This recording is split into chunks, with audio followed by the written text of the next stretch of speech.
My name is Jonathan Hayes. I'm 75 years old, and I have learned that the quietest man in the room is often the one holding all the cards. Last night, my only daughter Clara pushed me down the stairs at a family dinner. Hurry up, Dad! She screamed, her voice tight with rage. Don't embarrass me in front of my real parents! She was talking about her in laws. I fell. I hit my head, and as I lay there bleeding on their expensive white carpet, not a single person moved to help me. So while they went back to their party, I made one single phone call. When my daughter woke up this morning, she had 77 missed calls. Before I tell you what happens next, let me know in the comments where you are watching from. And please hit that like and subscribe button if you have ever had to show someone who underestimated you who you really are. The dinner had been suffocating from the moment I walked in. I'm a simple man. I live in the same small paid-off house my late wife Elizabeth and I bought 35 years ago. I wear comfortable clothes. Tonight I was in my best and only blazer and a clean pair of slacks. It wasn't enough. Clara and her husband Derek live in a glass penthouse that feels less like a home and more like a high-end furniture showroom. Cold marble abstract art. I'm sure cost more than my car and windows that look down on the rest of the city. I was the only black man in the room, aside from the server they had hired for the evening. The tension was immediate. Catherine Derek's mother held up her wine glass, the diamonds on her hand catching the light. Nate, she said, her voice dripping with false kindness. This is a $650 bottle of Merlot, Derek insisted. I do hope you can appreciate it. I'm not sure if you're used to this. I just nodded, giving her the gentle, harmless smile I had perfected. Used to it, I thought. Not really. The $750 bottle I had last night was much smoother, but I just smile. It's lovely, Catherine. Thank you. Derek, my son-in-law laughed, a short barking sound. Be nice, Mom. Dad Hayes is simple. He likes simple things. Right, Nate? A good cold beer is more your speed, isn't it? I felt my daughter's eyes on me. Clara, my only child. She was watching me, her smile frozen, pleading with her eyes. Please, Dad, just fit in. Just be quiet. Don't make this hard for me. She was so desperate to be one of them. She had forgotten who she was. She had forgotten the smart, funny girl I raised in our little house. The girl who used to say she hated snobs. Now she was married to one and desperately trying to become one. The simple comments didn't stop. They came from Harold Derek's father. He was a man who wore his arrogance like an expensive suit. He leaned in his cologne so strong it made my eyes water. So, Nate, he said loud enough for the whole table to hear, Derek tells me you were a mailman. Or was it a delivery driver? Something like that, he said quietly. Logistics. Logistics, he boomed, scoffing as he cut into his Filt minion. Right must have been tough. All that heavy lifting, I bet your pension is well. He paused for effect, looking around the table. It's a good thing you have Clara and Derek to look out for you now. He reached over and patted my hand, a gesture of pure condescension. I held my tongue. I didn't tell him that logistics was my title as the Senior Vice President of Global Logistics for one of the largest shipping firms in the world. I didn't tell him that I had retired not because I was old, but because I was bored. I didn't tell him that my pension was a $4 million investment portfolio, managed by a private firm that Elizabeth and I had set up decades ago. A boglehead through and through. Simple living, high savings. I just nodded. You're right, Harold. It's a blessing. My daughter Clara let out that high-pitched fake laugh again, the one that grated on my nerves. Dad, you're so funny. Yes, we take very good care of my father, don't we, honey? She looked at Derek, desperate for his approval. Derek just grunted, staring at his phone. The rest of the dinner was a performance, a torturous one. They talked about their upcoming trip to Vail, and Catherine made sure to say, the chalet is ski and ski out of course. I simply cannot abide having to walk to the lift. They talked about the new luxury electric vehicle Derek was test driving, and Harold complained about the taxes on his third vacation home. Every word was a small, sharp knife designed to highlight what they had and what they assumed I did not. I watched my daughter. I watched her mirror Catherine's hand gestures. I watched her fawn over Harold's painfully boring stories about his golf club. She was a stranger to me, She was so lost. She had forgotten the woman who raised her, my late wife, Elizabeth. Elizabeth was brilliant, a financial analyst who saw the world in numbers and patterns. She had hated people like this. She would have seen right through these paper thin, arrogant fools, and she would have been heartbroken to see what our daughter had become. Finally, the charade was over. I felt exhausted, not from the day, but from the sheer effort of sitting there, of being small, of being the poor old mailman they needed me to be. Clara, I said quietly, pushing my chair back, it's getting late. I think I'll head home. Clara's relief was visible. The burden was leaving. She stood up, her heels clicking angrily on the marble floor as she walked me to the foyer. The penthouse had this ridiculous internal staircase, just 8 or 9 steps leading from the elevated dining area down to the front door. The carpet was a thick, plush, offensive shade of white. Dad? She started, her voice a low hiss. Why did you have to be so quiet? You made things awkward. Catherine was just trying to make conversation about the wine, and you just sat there. You made me look bad. I was at the top of the short staircase. I moved slowly. My hip, an old injury from a college football game, was a bit stiff. I reached for the polished steel handrail. I'm sorry you felt that way, Clara. I was just... She cut me off. Her patience, worn thin from a night of social climbing, snapped. Can you just hurry up? She hissed, her voice sharp with a cruelty that shocked me. You're always so slow. You're embarrassing me. Don't you understand I'm trying to build a life here? My in-laws are important. Don't embarrass me in front of my real parents. Her real parents. The words hit me harder than the shove that came next. She pushed me hard right between my shoulder blades. It wasn't a little nudge. It was a violent, frustrated shove. I'm 75 years old. My balance isn't what it was. My hand reaching for the rail missed. My foot missed the first step entirely. I lurched forward. It wasn't a dramatic movie stunt fall. It was a clumsy, heavy, painful tumble. 8 steps felt like a canyon. My glasses flew off my face. I heard the sickening crack as they hit the marble landing below. My head connected with the drywall at the bottom. A sharp, wet thud. White-hot pain exploded behind my eyes. I tasted copper in my mouth. I landed in a heap, tangled my bad hip, screaming in protest. The world spun. I groaned, and I looked up.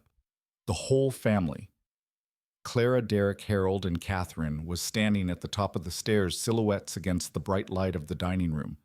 They were just watching, looking down on me like I was a piece of trash that had just fallen out of the bin. Clara stood there, her hands still slightly raised, her face a mask of pure annoyance. Not horror, not concern annoyance. No one moved. No one said, Dad, are you okay? No one rushed to help me.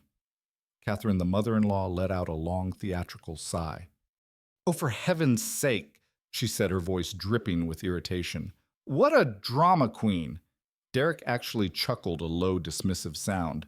Well, he said, that's one way to make an exit. And Clara, my daughter, my child. She just glared at me. Dad, look what you did, she said, her voice as cold as the marble floor. You got blood on the carpet. And then as one they turned. They walked back into the living room. I heard Catherine's laugh echo down the hall. Clara, darling, be a dear, and get me another glass of that wonderful wine, won't you? I was left alone, lying in a broken heap at the bottom of their stairs, bleeding, humiliated. But as the shock faded, something else rose up. A cold, clear, diamond, hard resolve. They think I'm weak. They think I'm poor. They think I'm nothing. They have just made the biggest mistake of their lives. I can picture the next morning perfectly clear as day. While I was sitting in a silk bathrobe in a suite at the Grand Regency, sipping the best exotic blend coffee money can buy, my daughter, Clara, was just waking up in her glass penthouse. The sun was probably streaming in, hitting that stain on the white carpet near the stairs, the stain I had left. I know my son-in-law Derek, he would have woken up with a groan, his head pounding from the 650 wine he had been pouring down his throat. He would have nudged Clara. I hope your old man had the decency to call a cab, he would have grumbled. God, I hate it when he pulls those drama queen stunts just for attention. He's fine. My daughter, my Clara, would have just nodded, too tired to argue. I know Derek, I'll deal with it later. He doesn't get it. She would have walked barefoot across the cold marble floor to the kitchen, a high-tech monstrosity of stainless steel that always looked like no one had ever actually cooked in it. She would grab her phone to order groceries from the upscale delivery service. It was a weekly ritual I knew well. She never went to the store herself. Why would she when someone else would do it for her?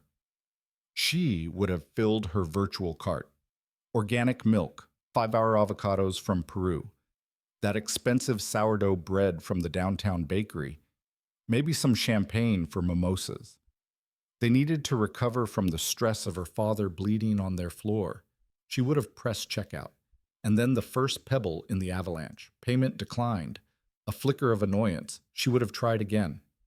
Payment declined. That's weird. She would call out to Derek.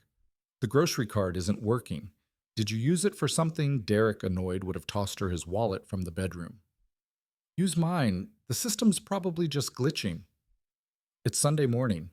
She would take his card, a shiny platinum prestige card, the one he always made a show of slapping on the table at restaurants. She would enter the numbers. Payment declined. She would have frowned. She would try it again slower this time. Payment declined. Derek. Her voice would be a little higher now, a little tighter. Yours isn't working either. What's going on? He would have stalked into the kitchen, grabbing the phone from her hand. You must have typed it wrong. Give it here.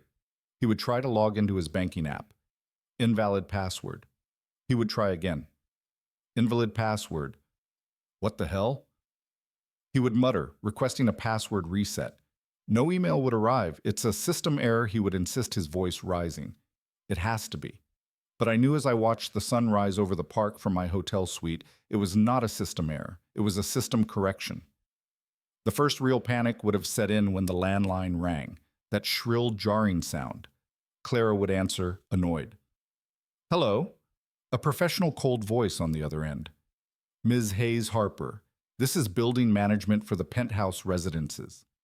We're calling because your automated rent payment of $7,500 has failed. Clara's blood would run cold. I know it did. What? That's impossible, she would have stammered. The rent is always paid. It's automatic. My husband handles it. It's from his bonus account. Ma'am, the account it draws from has been frozen by the primary signatory. We require payment in full by 6:00 p.m. today, or we will begin formal eviction proceedings. Have a nice day. Click. She would have stared at Derek, her eyes wide with terror. Derek? What did he mean, frozen? What bonus account? You told me that account was yours. Derek. I imagine was already sweating. His face, usually so smug and pink, would be pale. It is. I mean, it's complicated. It's a joint trust. It's just a glitch. I'll call the bank. But before he could dial, his phone would ring a different number. Mr. Harper, this is Luxury Auto Finance. Your lease payment for the executive model was declined this morning. I'll pay it next week. Derek would snap, trying to sound authoritative. I'm busy, sir. The voice on the other end would be just as cold. You are already 90 days past due. Your deferment period has been revoked. If we do not receive payment by end of day, we will be repossessing the vehicle. Good day. Click Derek. Clara would be screaming now, 90 days past due. You told me you paid it. You told me you got that huge bonus. I did. I mean, I will. It's just deferred. He would be shouting back, scrambling for a lie, tripping over his own deceit. And then the symphony would begin. Beep. A text message for Clara. Prestige card alert. Your supplementary card account ending in 005 has been suspended by the primary account holder. Beep. A text message for Derek. Prestige card alert. Your supplementary card account ending in 006 has been suspended by the primary account holder. Beep.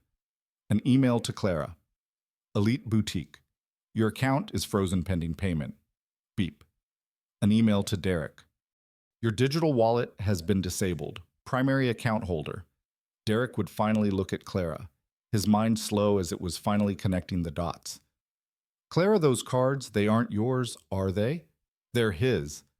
No, she would lie. It's a family account. Clara. Derek would grab her arm. That $7,500 rent that wasn't my bonus, was it? It was him. Your father was paying our rent. Before she could answer, the other phone would ring. The landline again, the one they never used. Clara would pick it up trembling. "Hello, Mrs. Harper. This is Premier Academy. The private school, the $20, $1,000 a semester private school for their 6-year-old son, Liam. We are calling regarding an outstanding balance. The tuition check you provided last week has been returned." Returned. Claire's voice would be a whisper. "Yes, ma'am. Stamped account frozen. We will have to ask you to keep Liam home tomorrow until the balance is settled." Click. That's when I know my daughter finally looked at her cell phone. Really looked at it. She would have scrolled past the alerts from Elite Boutique, from payment card from the electric company. She would have seen the 77 missed calls from banks from creditors. And she would have seen the 15 missed calls from Dad. She would have tried my number, the one I've had for 35 years. She would have listened to the beep, beep, beep, and then the automated message, "The number you have dialed has been disconnected." I can see her face, the confusion, the irritation, the slow dawning ice-cold realization. She would have turned to her husband. "Derek," she would say, her voice shaking. "He's gone. He's not at the house. His phone is disconnected." "Oh my God, Derek, what did we do?" Clara's scream was primal. It wasn't just fear, it was the sound of a reality collapsing. "These are Dad's cards," she shrieked, holding her phone up as if it were on fire. "The rent, the cars, the school. It's all him. It's all been him." Derek just stared at her, his face a mask of disbelief. "His cards." He repeated, his voice dangerously low. "Your father's cards. You told me he was a mailman. You told me he was broke. I thought he was." Clara was sobbing now, swiping frantically at her phone screen, her knuckles white. "He lives in that tiny house. He wears old clothes. He said he worked in logistics." Logistics. Derek whispered the word, tasting like ash in his mouth. He finally understood. He hadn't just married into a simple family. He had been played. No, they had been played. And then Clara saw it. The notification center on her phone. It was a sea of red. 77. She scrolled through them, her hand shaking violently. National Bank Union Bank Prestige Card. The Premier Academy. Luxury Auto Finance, the Penthouse Residences Elite Boutique, upscale retailer, and scattered among them 15 missed calls from a single contact, Dad. "Oh my God," she whispered. The calls from Dad weren't him checking in. They were the automated fraud alerts. He was the bank. He was the system. "Call him," Derek roared, grabbing her shoulders. "Call him right now. Tell him it was a mistake. Tell him we'll apologize. Tell him anything." With trembling fingers, Clara pressed the contact. "Dad." She put the phone to her ear, her breath held.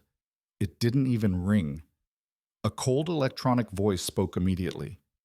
"We're sorry. The number you have dialed has been disconnected. Click." She stared at the phone. "Disconnected," she whispered. "No, no, no, no. He wouldn't. He can't." She frantically dialed another number. The landline, the one in the small dusty house she hadn't visited in over a year. The number she'd had memorized since she was a child. She listened. One ring, an empty hollow sound, echoing in a house where no one was home. 2 rings, 3, 4. It rang and rang, a lonely mocking sound until the voicemail picked up. A voice from the past. My voice, cheerful, simple. "Hi, you've reached Nate. Sorry I missed you. Leave a message at the beep." Beep. Clara dropped the phone. It clattered onto the marble floor. She turned to Derek, her face completely white. All the anger gone, replaced by a pure, bottomless terror. "Derek," she whispered, "he's not at the house. He's gone. I wasn't in a hospital. Hospitals are for victims. And I was done being a victim. I was sitting in the presidential suite at the Grand Regency. The room was 3 times the size of my daughter's entire penthouse, decorated in deep woods and quiet, expensive fabrics. Outside the floor-to-ceiling windows, the city lights blurred into a river of diamonds. I sat in a high-backed leather chair, not the cold plastic of an emergency room. A glass of deep amber liquid, a 30-year-old single malt, sat untouched on the mahogany desk beside me. The only sound in the vast room was the soft, rhythmic snip-snip of surgical scissors. Dr. Patel, my personal physician for over 25 years, was finishing the last stitch on my forehead. His touch was discreet, professional, and blessedly steady. "Just a clean laceration, Nate," he murmured, his voice low. "You were lucky. A few inches lower and we'd be discussing a severe concussion or a fractured orbital." He applied a small, clean bandage. I nodded slowly, the movement tight. Oh, I knew I was lucky. I was lucky my daughter had pushed me. I was lucky her in-laws had laughed. I was lucky they had all shown me in the clearest possible terms exactly who they were. The bleeding had stopped. But something else had just begun. Sitting across from me in an identical leather chair was the woman who held all the keys to the kingdom, Barbara Lewis. She wasn't just my estate planner, she was my fortress. She was the executive of my late wife Elizabeth's will, and for 35 years she had been my most trusted friend and advisor. While Dr. Patel looked concerned, Barbara looked calm. Not just calm, she looked focused. She was a sharp, brilliant woman wearing a dark blue suit that probably cost more than my daughter's sofa. Her files were arranged perfectly on the desk between us. She was the human equivalent of a finely tuned engine, and I knew right now she was running at full power. I remembered the call I'd made at 3:00 a.m., after they had left me, after they had walked past my bleeding body to have another glass of wine. I had laid there on that plush white carpet for 15 minutes, just listening to their laughter, listening to Catherine's shrill voice complaining about the stock market. Then I pulled myself up. My hip ached, my head throbbed, but my mind was a block of ice. I didn't go out the front door. I took the service elevator down to the loading dock. I sat on a concrete step in the cold night air, the blood drying on my cheek, and I made one call. Not to 911, not to the police. I called her. My voice hadn't even been shaking. It was flat, empty. "Barbara," I said. "It's time." A pause on the other end. No questions. No Nate. "Are you okay?" Just the 4 words I needed to hear. "Consider it done, Nate." After that, I called Dr. Patel. "I've had an accident. Meet me at the suite." Then I called my private security who picked me up from that loading dock in a black town car, unseen, unheard. I am not a poor man. I am just a man who has played poor for a very, very long time. Dr. Patel finished packing his black leather bag. "You'll need to rest, Nate. No sudden movements, and I'd recommend avoiding stairs." He allowed himself a small, dry smile. I thanked him. He nodded to Barbara, a gesture of deep respect, and let himself out. The heavy suite door closed with a soft, expensive thud sealing us inside. Now we were alone. Barbara hadn't moved. She waited until the door was shut, then slid a single thin file across the polished desk. "I did as you instructed, Nate," she said. Her voice was smooth, precise protocol. "Elizabeth was activated at 3:05 a.m. this morning." "What does that mean exactly?" I asked. I already knew, of course. "Elizabeth and I had designed the protocol ourselves, but I wanted to hear it. I needed to hear the sound of the gates closing." Barbara tapped the file. "It means," she said, "that every supplementary credit card issued from your primary account, specifically the 2 held by Clara Hayes Harper and the 3 held by Derek Harper, are, as of this moment, just pieces of plastic." She paused. "It means the $7,500 automated monthly rent subsidy for the penthouse residents has been terminated effective immediately."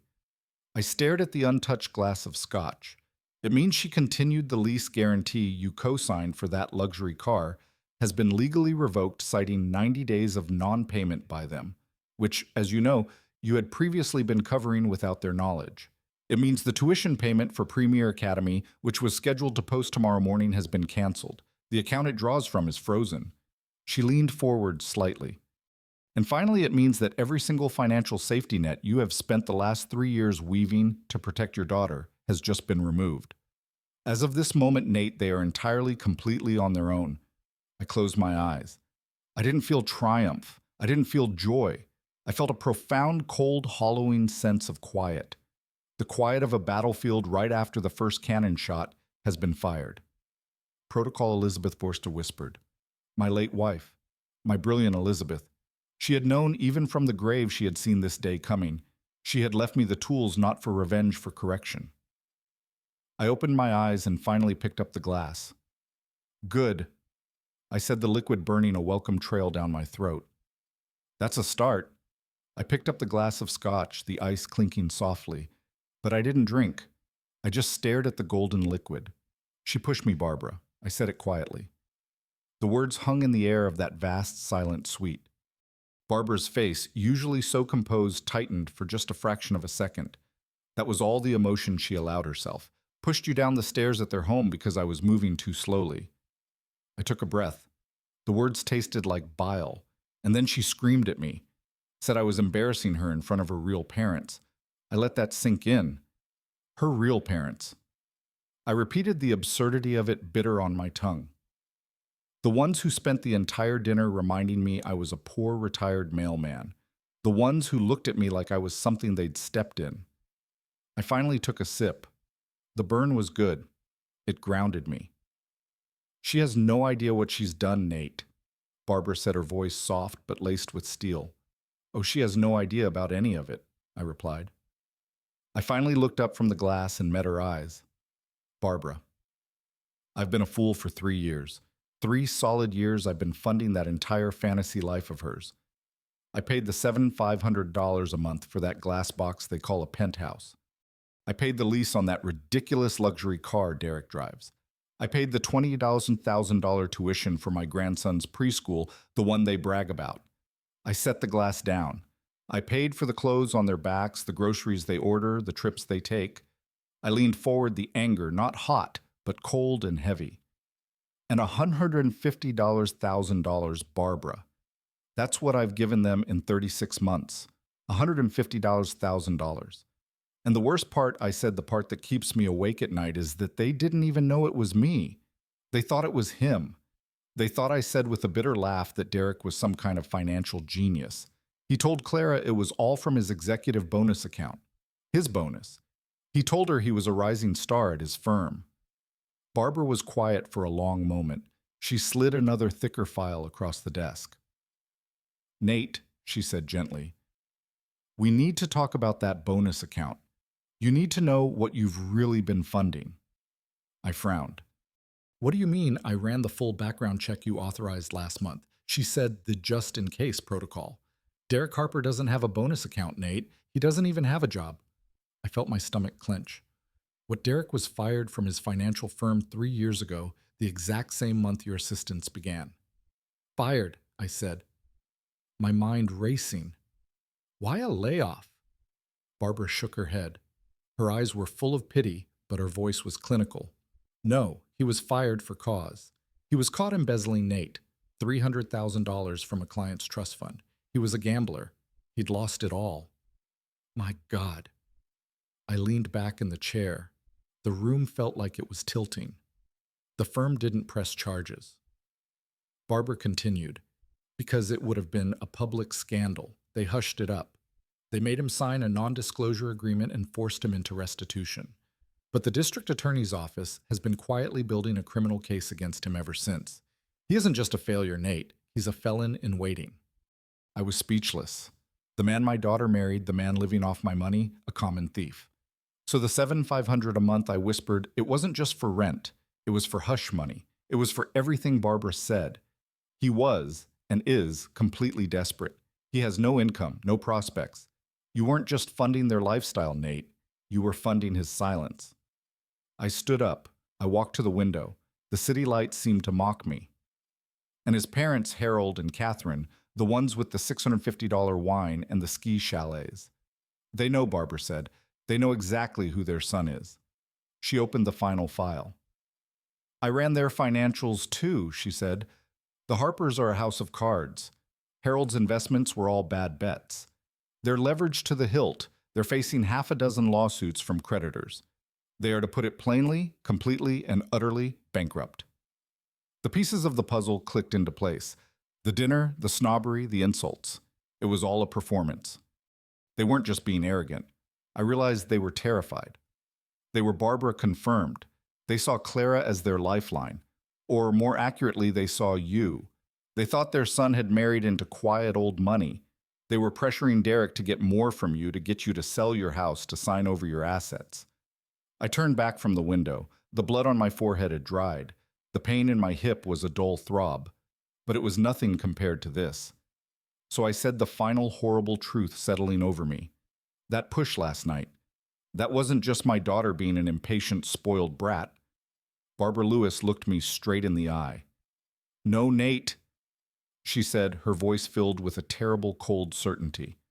"That was an attempt. They weren't just trying to get you out of the way for the evening. They were trying to get you out of the way for good." I stood at that window for a long time. The city lights blurred. I thought of Elizabeth. I thought of the bright, funny little girl Clara used to be, the one who would run to me with a scraped knee, trusting me to fix it. Where did she go?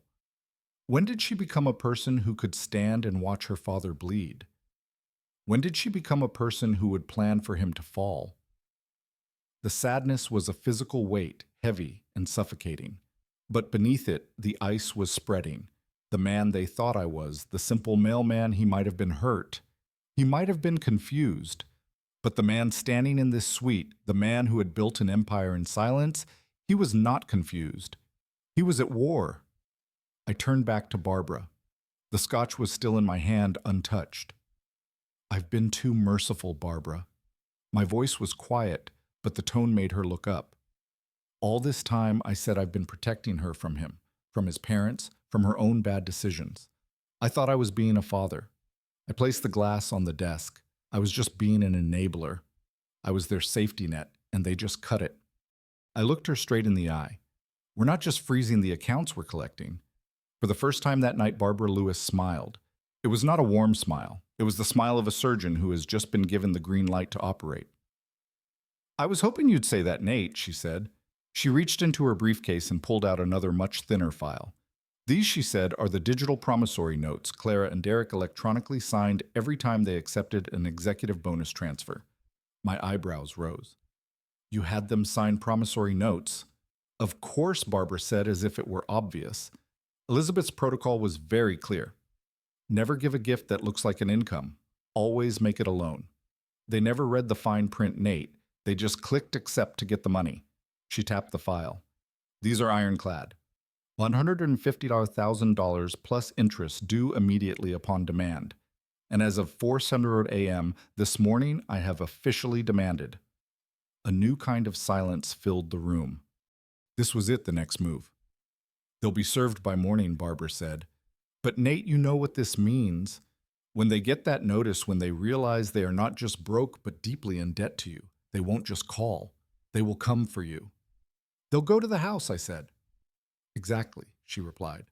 "They'll go to your house in the old neighborhood thinking they can intimidate you, thinking they can force the poor old mailman to back down." I shook my head. I walked over to the minibar and poured myself a simple glass of water, my hand perfectly steady. "No," I said. "They'll go to the house, but they won't find me." I took a long, slow sip. "That house," I said, "is just the bait." Barbara's smile returned. "Let them go looking for a ghost." Clara and Derek scrambled out of the yellow cab, the engine rattling as it yied impatiently at the curb. The cab ride itself had been a humiliation. Derek, who just yesterday was driving an executive model luxury car, had to haggle with the driver, promising to pay him in cash once this is sorted out. They stood on the cracked sidewalk in front of my house, my real house, the one Clara had grown up in, the one she hadn't brought Derek to in almost 5 years. It was a small 2-bedroom bungalow, simple, clean, with a porch swing I still used every evening. To them, after the glass penthouse, it must have looked like a shack. But I knew something they didn't. This shack sat on a double lot in a neighborhood that was rapidly gentrifying. The land alone was worth more than their penthouse apartment. "This is it," Derek spat, looking at the peeling paint on the porch railing with disgust. "This is where he lives." "I told you, Derek, he's simple." Clara's voice was frantic. She ran up the walkway and started pounding on the wooden door. "Dad! Dad, open up! It's me! Clara, we need to talk to you." The only answer was the echo of her own fist hitting the solid wood. "He's not here," Derek growled, trying the door knob. It was locked. He walked over to a window and cupped his hands against the glass, peering into the dark living room. "It's empty. The whole place is empty. He's gone. He can't be gone." Clara was starting to panic, her voice rising. Where would he go? He has nowhere else to go. Dad! She rattled the doorknob, a desperate, useless sound. Derek stepped back, his mind racing. The old man is playing games. He's hiding. He thinks he's smart. He looked at the locked door, then at his shoulder as if calculating the cost of breaking it down. Looking for Mr. Hayes. The voice was slow, deep, and calm. They both spun around. Standing on the sidewalk was my neighbor Victor Larson. Larson and I had served in the same unit decades ago. He was a man built of solid oak with eyes that had seen everything and said little. He was, to put it simply, the last man on earth you ever wanted to cross. He was my oldest friend. He was wearing simple work overalls holding a wrench as if he'd just been fixing a pipe. Who are you?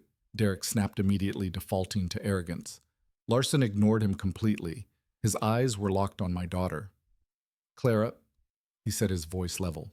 It's been a long time. You don't visit your father much anymore. Clara flushed a mix of shame and impatience. Mr. Larson. Yes, hi. Have you seen my dad? It's an emergency. We really need to talk to him. An emergency. Larson repeated, not as a question, but as a statement. He slowly wiped his hands on a rag, his gaze never leaving her face. He knew you'd be coming. He did. Clara said, a flicker of hope in her voice. Is he here? Is he inside? No, Larson said simply. He's gone. He left late last night. Looked like he was in a hurry. Had a nasty cut on his head. He saw Clara flinch. He knew. Of course he knew. I had called him right after I called Barbara. But Larson continued, reaching into the pocket of his overalls. He asked me to give this to you, said you'd be by. He held out a single plain white envelope. It just had one word written on the front in my neat, clear handwriting. Clara. Derek lunged for it, but Larson moved his hand just out of reach, his eyes still locked on my daughter. He held it out to her, and only her. Clara's hand trembled as she took the envelope. It felt thin. Too thin to contain money, too light to be a set of keys. She looked at Larson, then at the envelope. What is this?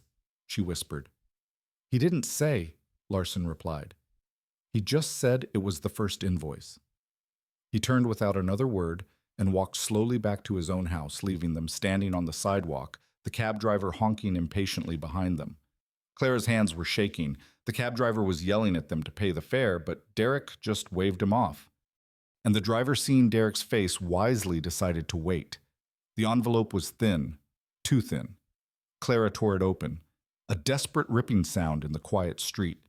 She was praying for cash, a check, a key to a safe deposit box, anything. A single folded piece of paper fell onto the dusty ground. She snatched it up. What is it? Derek demanded, grabbing her arm. Is it money? No. Clara whispered, her eyes scanning the page. It's an invoice. An invoice? Derek ripped the paper from her grasp. What the hell is he paying bills for now? He stared at the document. Quality roofing comb. He read aloud. Job completed. Total balance $12,000. He flipped the paper over. A big red rubber stamp crossed the bottom of the page. Paid in full. Clara just stared. $12,000. She whispered. The number did not make any sense. 12,000. Where did he get that? He's on a fixed income. He lives on his old pension. He's a retired mailman. The reality of her father, the one she had carefully curated in her mind, the one she used as her excuse, was cracking. He always said he had no savings. He said he gave me everything he had. He was lying. Derek was not listening. He was not looking at the invoice anymore. He was looking at the house. He was looking at the cracked paint, the overgrown yard, and the brand new expensive architectural shingles on the roof. Who cares? Derek said, his voice a low, excited growl. Who cares where he got the money for the roof? Don't you see what this means? It means he lied to me, Clara cried. It means he has money, Derek shouted, grabbing her face. It means he had money. And where do you think the rest of it is? It's in this. He slapped the side of the house. He was looking past the small bungalow. He was looking at the trendy coffee shop 3 blocks down. He was looking at the new condos being built on the next street over. This neighborhood was exploding, that old fool. Derek laughed a real, genuine laugh of discovery. He was sitting on a gold mine. This land, Clara, this lot is worth $1 million, maybe two. He did not hesitate. He pulled out his phone, his hands moving quickly. What are you doing? Clara asked, still reeling from the invoice. I'm calling my realtor, Paul, the guy who tried to sell us the Hampton house. He knows this area. He put the phone to his ear, his foot tapping impatiently on the sidewalk. Yeah, Paul Derek Harper here. Listen, I've got a hot property for you, prime lot in the old district. Yeah, that district. My father-in-law's place. He's out of the picture. We need a fast cash sale. How quick can you check the title and get it listed? He paced the sidewalk, a predator who had just found a new scent. I don't care what you have to do. Move it. I want an offer by tonight. Yes, tonight. He hung up a triumphant, ugly smile spreading across his face. He looked at Clara, who was still holding the impossible invoice. You see, he said, grabbing her. It's all fine. That old man just made us rich. Derek was practically vibrating with adrenaline. He had solved it. He was a genius. He had turned this disaster into a victory. He even paid the cab driver with a smug, "Wait right here. I'll give you a big tip when the wire transfer comes through." He and Clara sat on the porch steps, the peeling paint scratching her legs, but she did not care. $1 million. The phone rang. It was the realtor. Derek answered it, putting it on speaker so Clara could hear the good news. Paul, that was fast. Did you get it listed? What's the starting bid? There was a pause on the other end, a strange clinical silence. Mr. Harper. Harper. Paul. The realtor's voice sounded completely different, not slick, not salesy. He sounded nervous. Mr. Harper, I can't list this property. Derek's smile froze. What? What do you mean you can't? It's a house. Just sell it. No, sir. You don't understand, Paul said. I ran the title search as you requested. This property, it does not belong to Jonathan Hayes. Claire's head snapped up. What? That's impossible. Derek barked into the phone. He's lived here for 35 years. Who else would own it? I'm just telling you what the county records say, sir. Paul said, the title for this property, and in fact the entire parcel of land, was transferred 8 years ago. It's held by a private trust. A trust? Derek repeated the word, sounding foreign. What trust? Who controls it? Let me read this. It's called the Elizabeth Hayes Trust. Clara felt the air leave her lungs. It was as if she had been pushed hard right in the chest. Elizabeth. She whispered the name, feeling strange on her tongue. My mother. But she's dead. She died 8 years ago. I know, ma'am, the realtor said, his voice full of apology now. But the trust is active, and the trustee is not Mr. Hayes.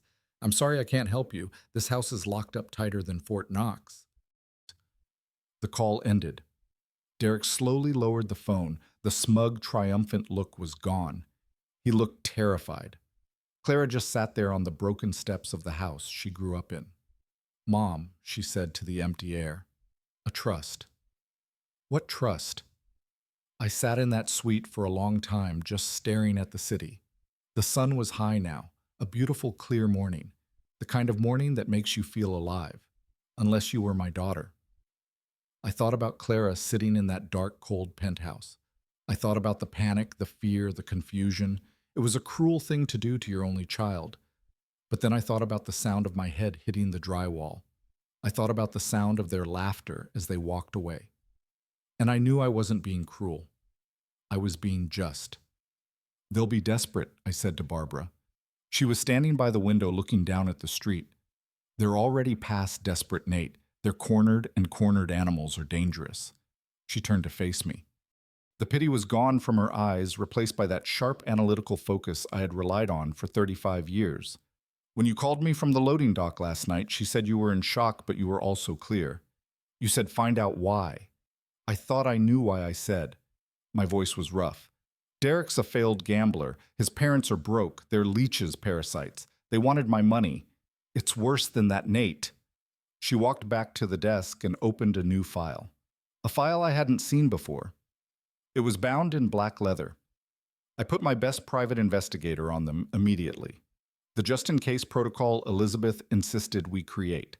My late wife always 3 steps ahead.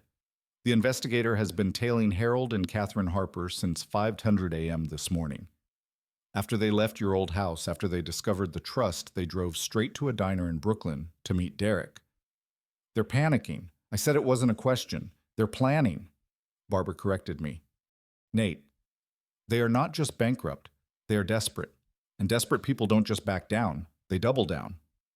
She slid a small digital audio recorder across the polished surface of the desk. It looked heavy, dangerous. My investigator put a bug in their car before they even got to the diner. He recorded their entire conversation.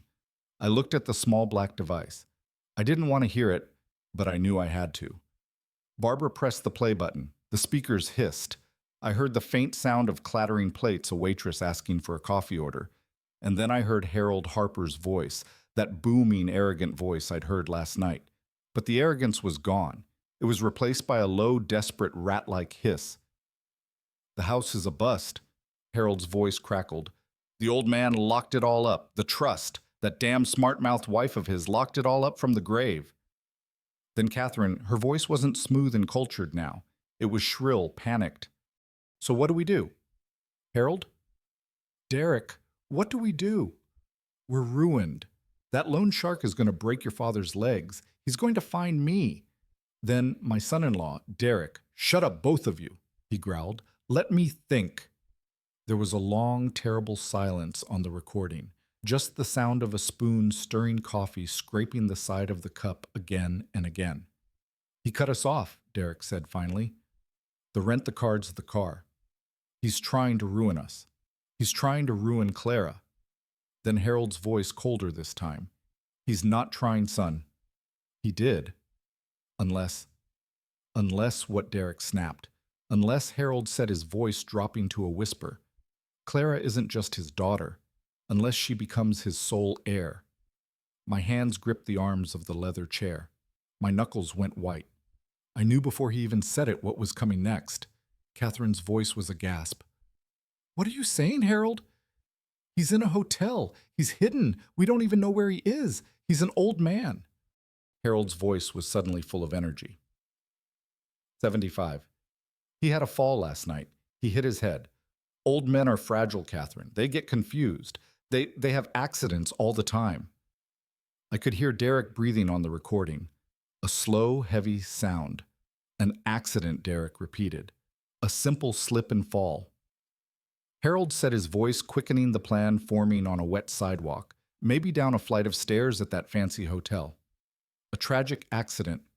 He hits his head again, this time harder. Oh my God, Catherine whispered. Don't. Oh my God. Me, Catherine Harold snapped. It's him or us. If he dies, Clara gets everything. The trust, the house, those hidden accounts. And if she gets everything, we get everything. We are saved. Derek is saved. Then Derek spoke. His voice was the one that broke me. It was calm. It was logical. He has a life insurance policy, Derek said. I saw it when I helped him with his simple finances 9 months ago. $1 million. Clara is the only beneficiary. $1 million. I didn't have $1 million life insurance policy. I had a small $40,000 policy just for burial expenses. Where did he... Oh no. Barbara. I whispered, my voice interrupting the recording. Check my policies, my life insurance. Now Barbara was already typing on her laptop. Her face, which had been stoned, went pale. Nate, she said, her voice shaking for the first time. A new $800, $1,000 term life policy was taken out in your name 9 months ago. The beneficiary is Clara. The premium was paid from a secondary account. It looks like, she whispered, Derek forged your digital signature to authorize it. They weren't just planning to kill me. They had been setting the stage for months. I looked at the recorder. Play the rest, I commanded. Barbara pressed the button. Harold's voice was triumphant. It's perfect. The old man is confused. He's been wandering. He's unstable. He falls. He dies. Clara is devastated. We, her loving, supportive family, we comfort her. We help her manage her new sudden inheritance. We just have to find him, Derek said. We will, Harold promised. And when we do, we finish what Clara started. Barbara pressed. Stop. The silence in that suite was absolute. It was the silence of a tomb. They're not just leeches, I said. The words felt like gravel in my mouth. They're murderers. They are, Barbara confirmed.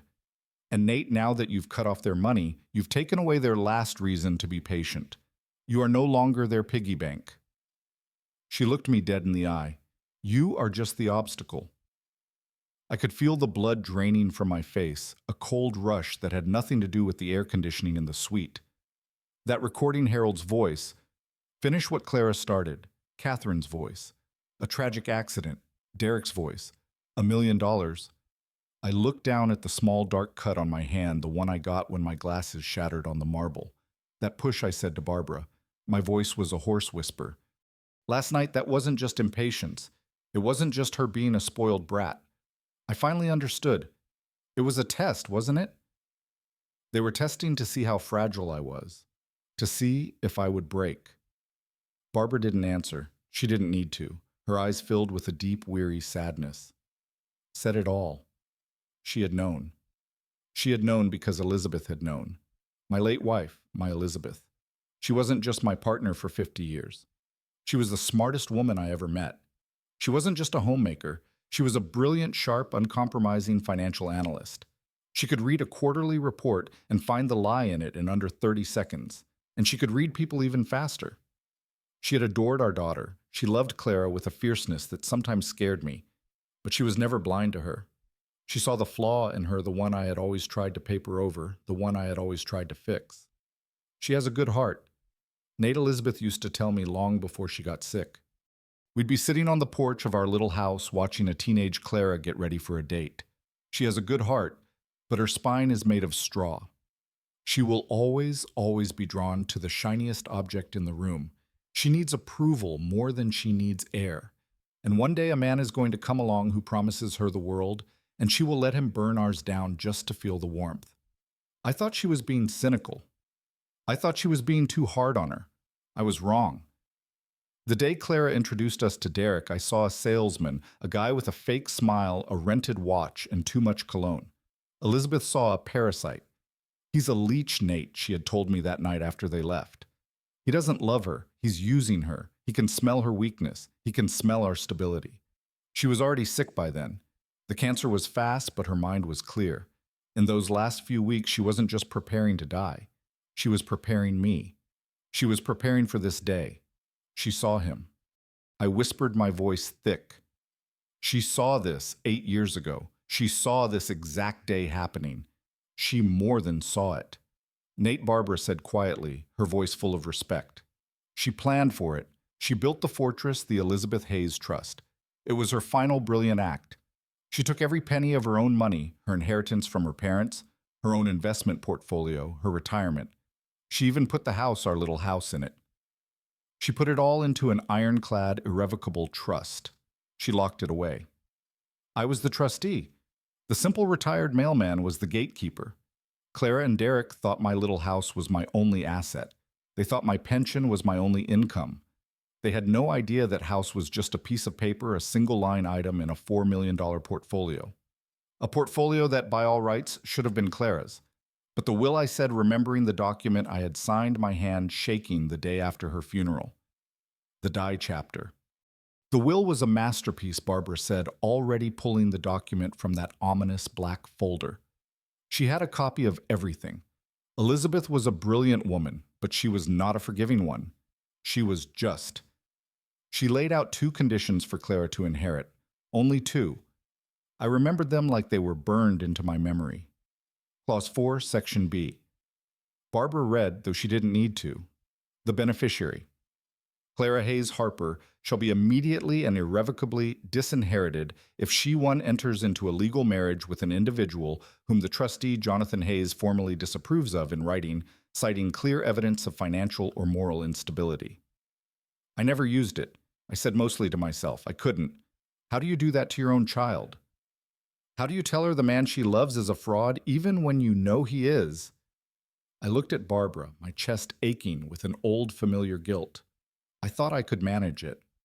I thought, if I just helped them, If I paid their rent, paid their car. If I took away the stress of money, that maybe Derek would straighten up, that maybe Clara would be happy. I kept hoping Elizabeth was wrong. You were being a father, Barbara said gently. You were trying to fix a problem she had already solved. I was a fool, I said. And I was weak. I should have used the claws. It doesn't matter, Nate Barber said, turning the page. Because you were weak and Elizabeth was strong.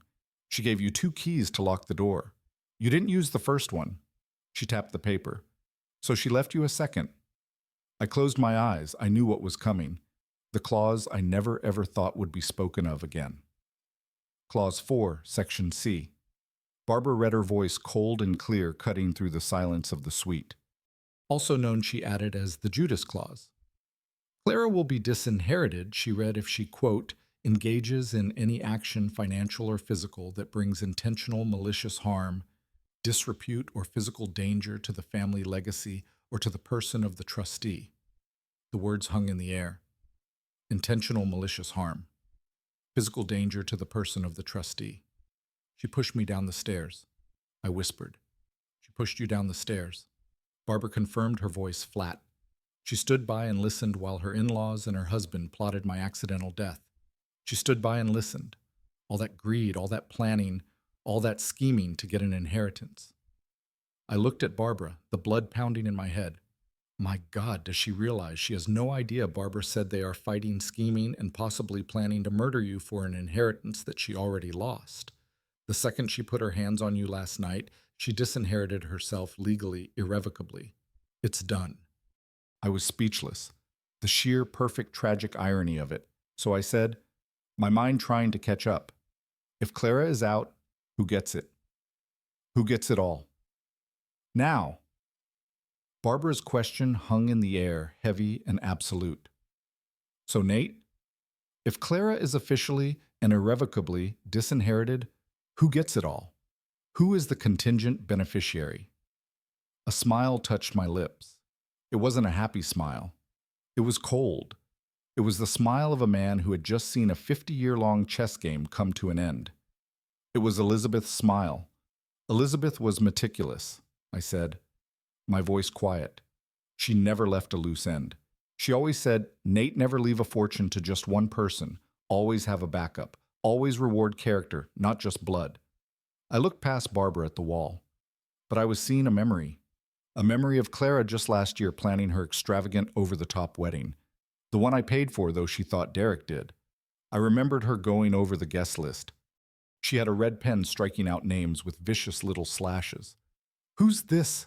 She had asked, her nose wrinkled in disgust. Mia Hayes. Oh, Dad, no, we are not inviting her. Mia? I had asked, surprised. That's your cousin. That's my sister's girl. I don't care. Clara had snapped. She's poor. She's a third-grade teacher in Harlem.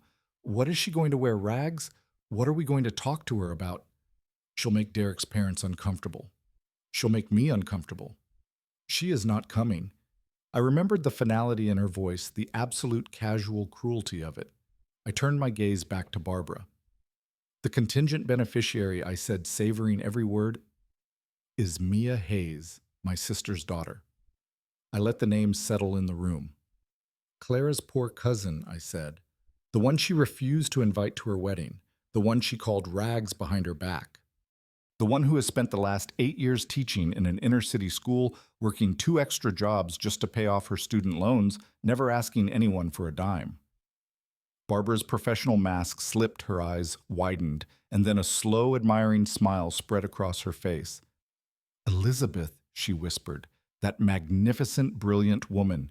Yes, I said. Elizabeth always loved Mia. She said Mia had a spine of steel. She said Mia was the one who had her blood in her, not Clara. I stood up and walked back to the window. The trap was set. The bait was in the water, and the players were all moving exactly as Elizabeth had predicted. Clara and Derek are out there right now trying to sell a house that doesn't belong to them, I said. Harold and Catherine are in a diner plotting to murder a man who is already 2 steps ahead of them. They are all fighting over an inheritance, I whispered, that my daughter just handed over with her own 2 hands to the one person on earth she despises most. I was in my suite. They were in hell, a hell of their own making. A $250 a week motel room off the interstate with thin walls and the smell of stale cigarettes and mildew. When the bank sealed that penthouse, they didn't just lose their home, they lost their identity. I know exactly how that scene played out. My daughter Clara would have been sitting on the edge of a stained mattress, her expensive clothes piled in a heap on the dirty floor. She would be crying the ugly, snot-nosed crying of a child who has finally been told no. And Derek, her husband. He would be pacing back and forth in the 3 foot of space between the bed and the humming empty mini fridge, a caged, worthless animal. You did this. I can hear his voice, a venomous, desperate whisper. Your father, your crazy, vindictive, lying old man, he cut us off. He ruined us. And Clara, my daughter would have screamed back, her voice raw. Me, you did this. You were the one who got fired. You were the one who lied to me for 3 years. You told me you were a genius, Derek. You told me you were making millions. We were going to be rich. He would have yelled that house was ours. That inheritance was yours. You just had to handle him. One little push down the stairs, and you couldn't even do that right. I didn't know he was made of glass, she'd sob. How was I supposed to know the thin walls would have done nothing to muffle their fight? But the real pressure wasn't just inside that room. It was coming through the phone. I know Derek's phone rang. I know. He looked at the caller ID. Harold, his father. He would have tried to compose himself, to put on his voice of fake authority. Dad, he'd say, listen, there's just been a small complication. The old man. He's playing some kind of game. He's locked up the assets. I knew Harold Harper. He was not an understanding man. He was a man drowning, and he was perfectly willing to pull his own son under with him. I can hear Harold's voice not booming with arrogance now, but thin and ready with pure terror screaming through that cheap speaker. Games, that loan shark, the one you got us involved with, just called me. He gives me 72 hours, Derek. 72 hours before he sends his men to collect. And he doesn't want money, son. He wants kneecaps. Dad, I just need time. Derek would plead. You fix this. Harold would be roaring. You get that old man's money or so. Help me. God, I will tell those men where to find you. Instead, I am not going down for you, you useless coward. The line would go dead. Click. Derek would be shaking. He would look at Clara, his eyes wide. This was no longer about a penthouse. This was no longer about pride. This was about survival. And then, as if on cue, Clara's phone would ring. Catherine, her mother-in-law. Clara would answer, her voice trembling. Catherine, please, it's just a misunderstanding. My dad is just confused. I can fix this. But Catherine, the woman who last night pretended to be a queen, would show her true colors. Fix this. You useless common girl. You had one job. You were supposed to secure this family. You married a fraud, and now you have failed us. If my husband goes down for this, you are coming down with us. Do you hear me, Clara? You are nothing. Click. Silence. Absolute suffocating silence in that cheap motel room. Just the rumble of a truck passing on the highway outside. They had nothing. No money, no home, no cars, no allies. And they had just been threatened directly by the very people they had tried so desperately to impress. This was the bottom. This was the moment of absolute despair, the moment I had been waiting for. They sat there for a long time. I know they did. The reality of their situation was a physical weight crushing the air from their lungs. They were out of options, and that is when I sent them the hook. Clara's phone, which she had thrown onto the dirty bedspread, lit up. A single quiet beep. She would have ignored it. It was just another creditor, another payment failed alert. But then it lit up again. An email notification. She would have picked it up. Her eyes dull. The subject line was simple. Transaction receipt.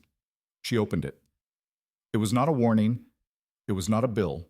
It was a receipt. A digital receipt in bright, cheerful colors. Thank you for your purchase. $4,000. The hotel souvenir shop. The Grand Regency Hotel. Clara would have stared at it. $4,000. Her voice would be a whisper. Derek would snatch the phone from her hand. He would read the message. His eyes, dead and panicked seconds before, would suddenly light up with a new, terrible energy. He's there, Derek whispered. The Grand Regency. That's where he is. Clara, still lost, would ask, why is he spending $4,000? He doesn't have that kind of money. And Derek would start to laugh, a low, dry, ugly sound from the back of his throat. Don't you get it? He'd say, his voice shaking with a new kind of rage. He's not just spending it, you idiot. He's flaunting it. He's mocking us. He held the phone up to her face. That old broke, pathetic mailman, he hissed. He has money. He has all the money, and he's sitting in a $4,000 a night hotel laughing at us. Clara looked at the receipt. Then she looked at her husband's face. They didn't think about apologizing. They didn't think about begging. Their desperation and humiliation had just found a target. Their terror had just turned into pure, undiluted rage. They were coming, and I was waiting. I knew they were cornered. I knew they were desperate. What I didn't know was what kind of animals they were. Were they the kind that when trapped would whimper and beg for forgiveness, or were they the kind that would sharpen their claws and try to tear their way out? I got my answer 15 minutes later. I can hear Derek's voice in that motel room. Even now I can hear the sound of the phone hitting the wall. That $4,000 receipt wasn't a clue. It was a declaration of war. He's there, he would have roared, his voice cracking. That lying, miserable old bastard. He's at the Grand Regency. He's spending our money. Our money, but Clara would have whispered, still not understanding. Yes, ours. Derek would be screaming, pacing that tiny room like a lunatic. That house that trusts that $12,000 roof. He has millions. He's been sitting on millions dressed in his stupid old man clothes, pretending to be a mailman, He's been laughing at us. He's been laughing at me. This was the moment, the turning point. A person with a conscience, a person with a soul would have felt shame. They would have felt remorse. They would have realized the depth of their own greed. But not Derek, not Clara. They didn't feel shame. They felt cheated. They felt entitled. I can see my daughter's face. The tears of self-pity drying, being replaced by something else. Something hard and ugly. The humiliation from last night. Her in-laws laughing. Her father bleeding on the carpet. That wasn't shame to her. That was an insult. And now the money she'd been told was hers. The money she was owed was being spent by that same man at a gift shop. He owes us. She would have said, her voice low and trembling with a new kind of energy, a hateful energy. He owes me. Clara, what are you talking about? Derek would have asked, his own rage pausing, intrigued by hers. He embarrassed me, she would say, standing up, her fists clenched. He let those people in my family treat him like trash. He let me be humiliated. He let me beg. He let me push him. He planned this. He wanted us to show our true colors. He made me look like a fool. He did. Derek agreed, seeing his opening. He made us both look like fools. He's not going to get away with it, Clara would hiss. He's not just going to cut us off and laugh. That money is mine. I am his only child. That house is mine. He owes me for last night. He owes me for all of it. They weren't going to apologize. They weren't coming to beg. They were coming to collect.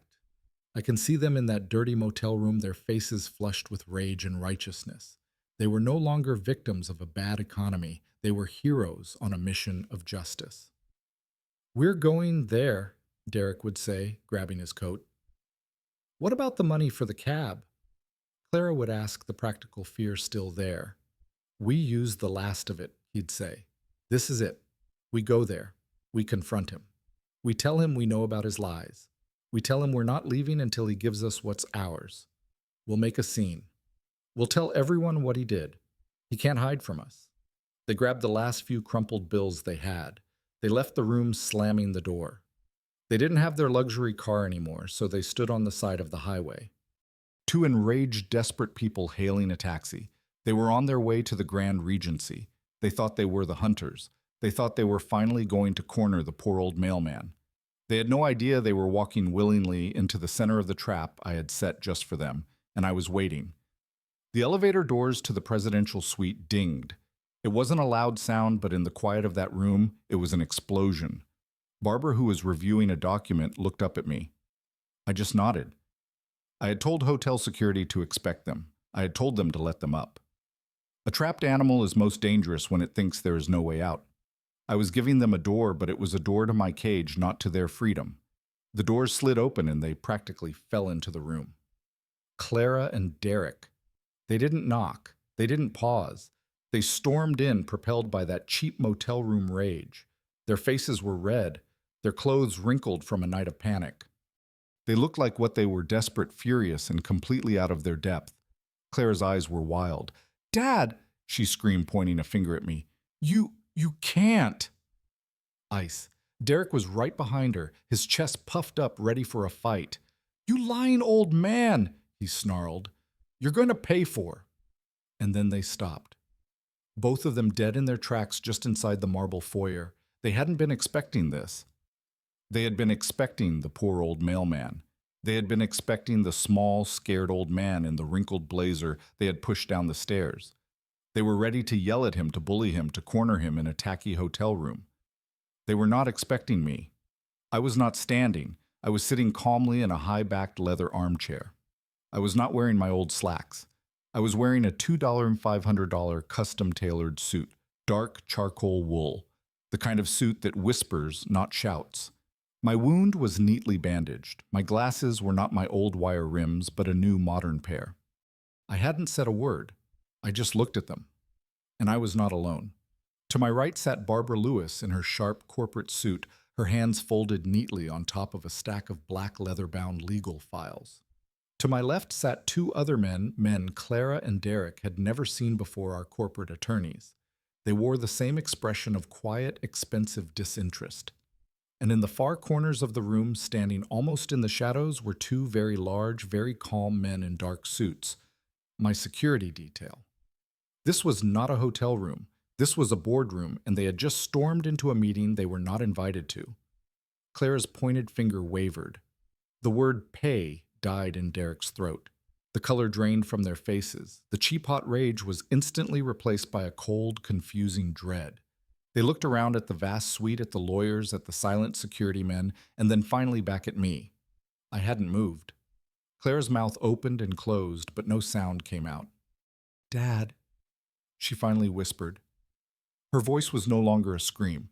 It was the small, terrified voice of a child who had just walked into the wrong room and found something she was never supposed to see. "Clara, I said. My voice was just as quiet, but it filled the room.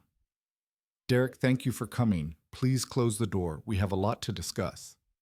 Clara's accusation echoed in the magnificent room. "You lied to me." She was pointing at me, her fingers shaking. All the fear was gone, replaced by the hot, blind rage of the entitled. "All these years you let me think you were poor. You let me. You let me. You deceived me. I just sat there. I let her scream. I let her empty herself of all that righteous fury." I looked at her. "Lied," I finally said. "That's the word you choose, Clara." I didn't raise my voice. I didn't need to.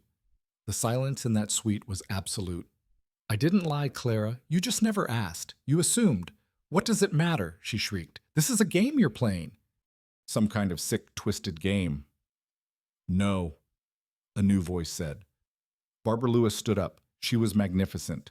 She was a tall, sharp woman, and she commanded the room in a way my daughter, with all her screaming, never could. "This is not a game, Miss Hayes Harper. This is an audit." Clara and Derek both stared at her, confused.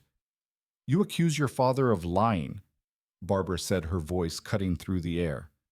"Let's talk about lies. Let's talk about the executive bonus account your husband, Mr. Harper, claimed to have." Derek tensed. I saw a flicker of panic in his eyes. "I don't know who you are," he snarled, "but our finances are private, not when they're funded by my client." Barbara said, not even looking at him. She was focused entirely on Clara. "Your father didn't lie to you, Clara. You just preferred his lie. You were too busy spending to ask a single question." Barbara picked up the first thickest file from the stack. "You seem to believe your father is a poor retired mailman. Let's look at the lifestyle of this poor man's daughter." She opened the file. $7,500 every single month for 36 months paid directly to the management company of your penthouse. Clara stammered. That was Derek's. That was his bonus."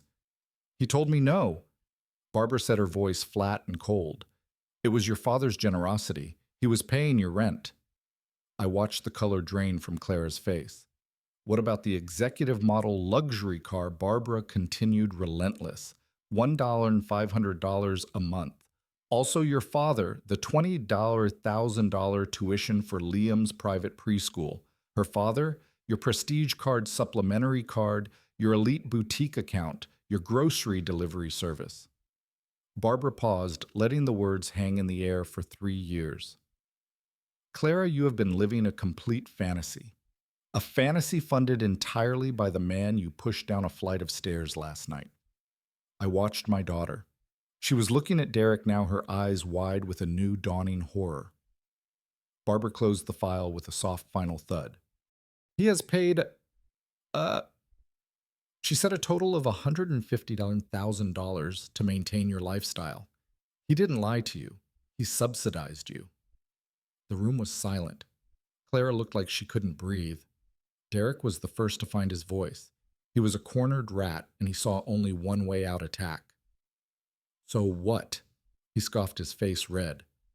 He's her father. It's a gift. A father is supposed to take care of his family. He owes her that, owes her the arrogance. Even now, Barbara's smile was thin and terrifying. A gift, she repeated. Mr. Harper, my client is a logistician. He is meticulous. He never makes an unsecured transaction. This was the part I was waiting for. You told your wife, Barbara said, picking up a second thinner file, that these funds were executive bonuses deposited into a joint account. You had her digitally accept the transfer each month. It's a family matter, Derek snarled. It's a legal matter, Barbara corrected. You see, every time you and your wife clicked accept on that transfer, you also accepted the terms of the document attached, a document you clearly never bothered to read. My wife Elizabeth, she had insisted on it. Parasites never read the fine print, Nate, she had said. As always, she was right. Barbara slid a single piece of paper across the desk. This, she said, is a copy of the electronic promissory note you both signed 36 times. Clara lunged forward and grabbed the paper. Her lips moved silently as she read, I, Clara Hayes. Harper agreed to accept this amount as a personal loan repayable upon demand. She dropped the paper as if it had burned her. $150,000, Barbara said, her voice echoing in the suite, plus accrued interest and Ms. Hayes Harper. Mr. Harper, as of 4 Hasuri a.m. This morning, my client has officially and legally demanded repayment in full. If Clara was pale before she was a ghost, now the reality hit her. She wasn't just cut off. She wasn't just broke. You are $150,000 in debt, Barbara stated. We expect payment by the end of the business day tomorrow, or we will begin proceedings to seize all assets. Derek just laughed. It was a high-pitched, hysterical sound. Seize what? We have nothing. You just took it all. You can't get blood from a stone, you old fool. He pointed at me, his face a mask of rage. But Clara, she stood up straight. The fear was gone, replaced by a desperate, familiar calculation. The house, she said, her voice shaking but firm. Derek looked at her confused. What? The house, she yelled, pointing at me. Your little mailman shack, it's mine. I am your only child. You can't take that from me. We will sell that house, and we will pay you with your own money. There it was, the final ugly truth. My home was just a bank account to her. I finally spoke. My voice was quiet, and it cut through her screaming. No, Clara. Yes, she shrieked. The lawyer on the phone said it. It's in a trust, Mom's trust. It's family property. I'm the beneficiary. You were, I said. I watched her face freeze. That house, Clara, I said, standing up and walking slowly toward her. And every other penny your mother left was protected. It was protected by a woman who saw this day coming 8 years ago. I looked at Barbara. She held up the next file. The Elizabeth Hayes Trust was a masterpiece. I told my daughter, my voice filled with the sadness of this final act. It had conditions, rules. Your mother was a brilliant woman. She knew you were weak. She knew you were drawn to men like him.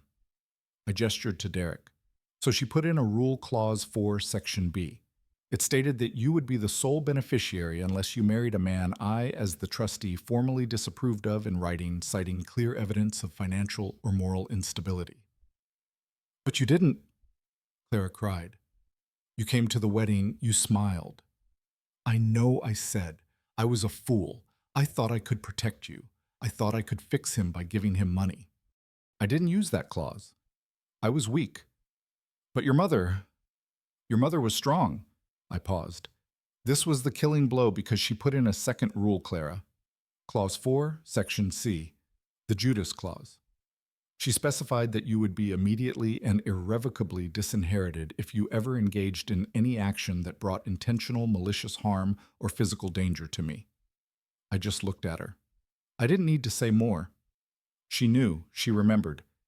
The moment you put your hands on me last night, Clara, I said, my voice breaking with the finality of it. The second you pushed me, you gave it all away. She just shook her head, whispering, No, no, no. Derek was the one who laughed. A broken, ugly sound, a trap, he wheezed, a ridiculous, petty trap.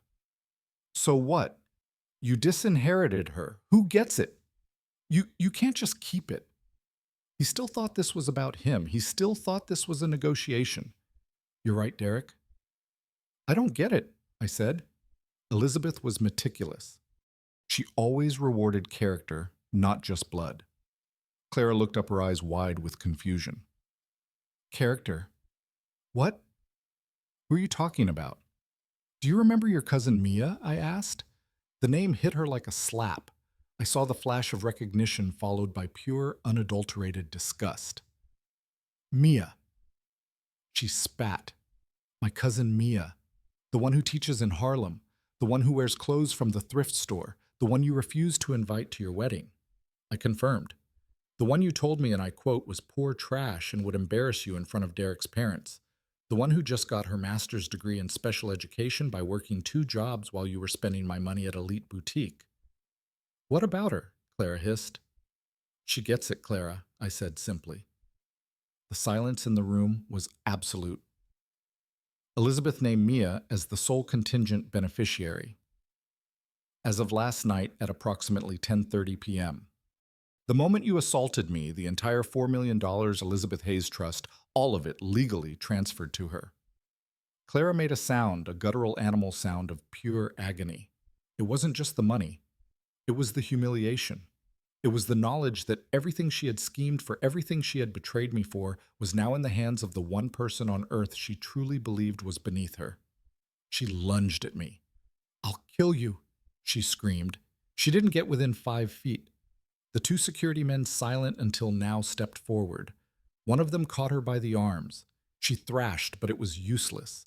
Derek, however, didn't move to help his wife. He was looking at me. His rage was gone. He was calculating. He was a rat and the ship was sinking. He was looking for a lifeboat. This is insane, he said, trying to sound reasonable. You can't do this. This is family. I'll get lawyers. I'll fight this. I'll tell the world what you did. He was threatening me even now. I didn't even look at him. I just nodded to the man on my left, Mr. Harrison, our lead attorney. Harrison stood up. He was a tall, imposing man. Mr. Harper, he said, his voice like polished gravel. I would strongly advise against any threats. You don't scare me, Derek blustered. I'm not trying to, Harrison said. I am simply advising. He slid the final black folder across the table. You seem to be under the impression that you are a victim here. The district attorney's office, however, has a different opinion. Derek's face went from red to a sickly mottled white. We know about the $300,000 embezzlement charge, Mr. Harper. We know the DA has been building a case against you. We also know that my client, Mr. Hayes, was the only thing standing between you and a federal indictment. I watched Derek's facade crumble. However, Harrison continued, Mr. Hayes is a merciful man. He doesn't believe his daughter should be tied to a sinking ship. He has arranged a proposition. This was the final move. Harrison pulled out 2 documents. This one, he said, tapping the first, is a legal agreement stating that Mr. Hayes will not provide the DA with any additional incriminating evidence he has discovered about your creative finances. And this one he tapped.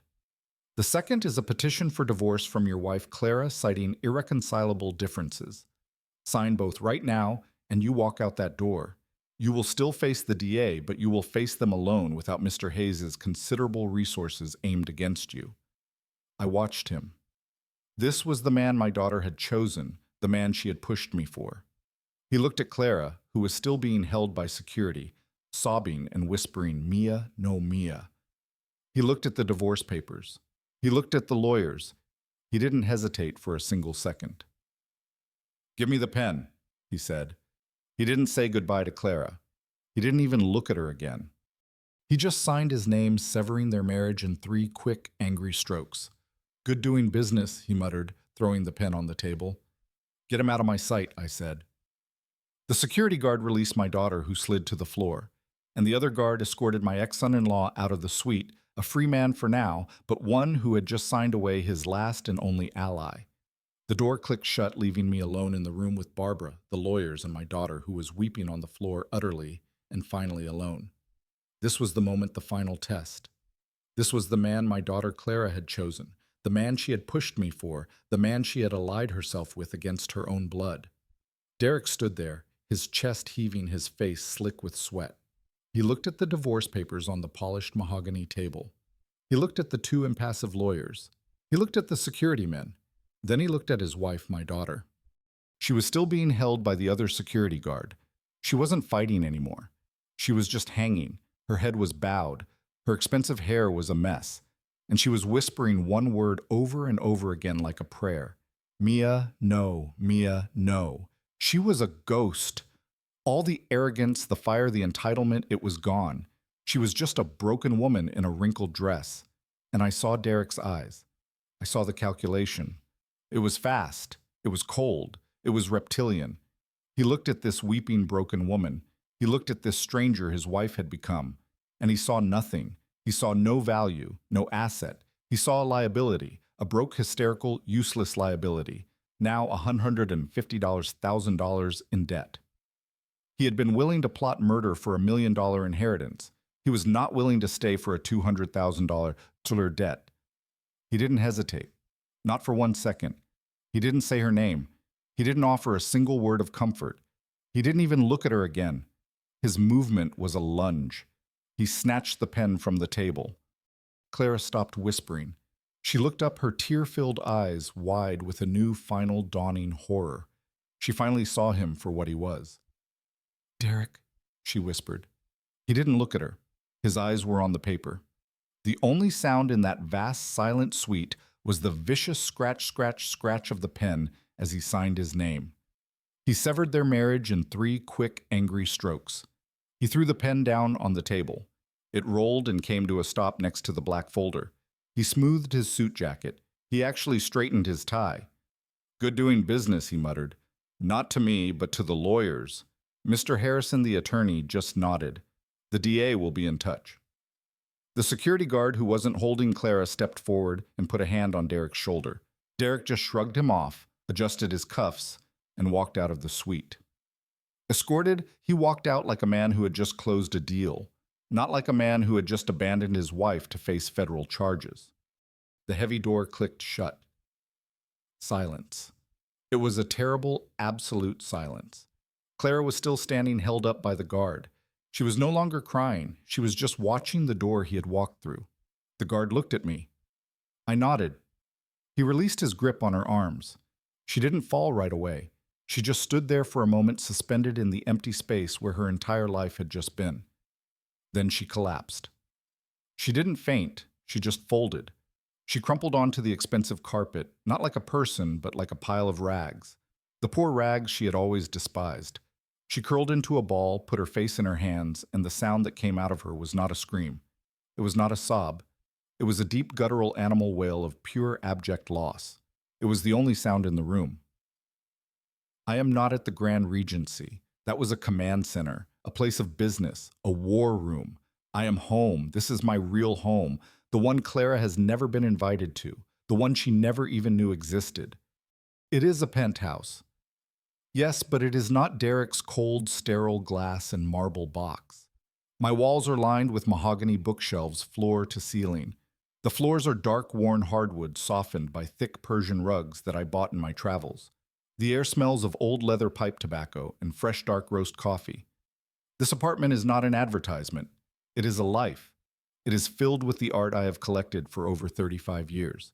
Prominent artist prints hang on the walls, abstract artist and collages. There is soul here. My soul. Elizabeth's soul. My desk is cluttered not with designer magazines, but with books on logistics, global economics, and a well-worn copy of The Wealth of Nations. A photograph of Elizabeth smiling sits next to my monitor. It is the only picture I need. I never told Clara about this place. Why would I? When she was a teenager, she was already obsessed with brand names and shiny surfaces. She saw my little bungalow, the one I kept as my official address, as a source of shame. I let her. I let her believe I was the simple mailman, the simple retired old man. It was easier. It kept the leeches away. Or so I thought. I stand in my kitchen pouring the steaming water into the French press. The smell of the coffee is rich, familiar. It calms me. The last 4 days have been a blur of lawyers, bank transfers, and security briefings. The fallout from the hotel was fast, and it was brutal. But this morning, the apartment is quiet. The storm is over. The silence is comfortable, broken only by the drip of the coffee. Then the doorbell rings. It is not the harsh, impatient buzz of the motel or the sterile chime of the hotel. It is a soft, warm bell. I am not expecting anyone. Barbara is handling the legal filings. The security team has been dismissed. Clara is somewhere else dealing with the consequences. I walk to the door, my bare feet silent on the thick rug. I look through the peephole and my heart, which I thought had turned to ice, does a strange, unfamiliar flip. It's Mia. I open the door. She's standing there looking completely lost. My sister's daughter, 35 years old, wearing a simple flannel shirt and jeans, her hair pulled back in a practical ponytail.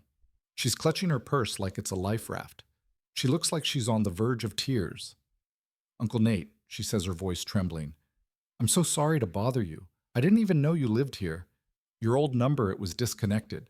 And I step aside and hold the door open. "Come in, Mia.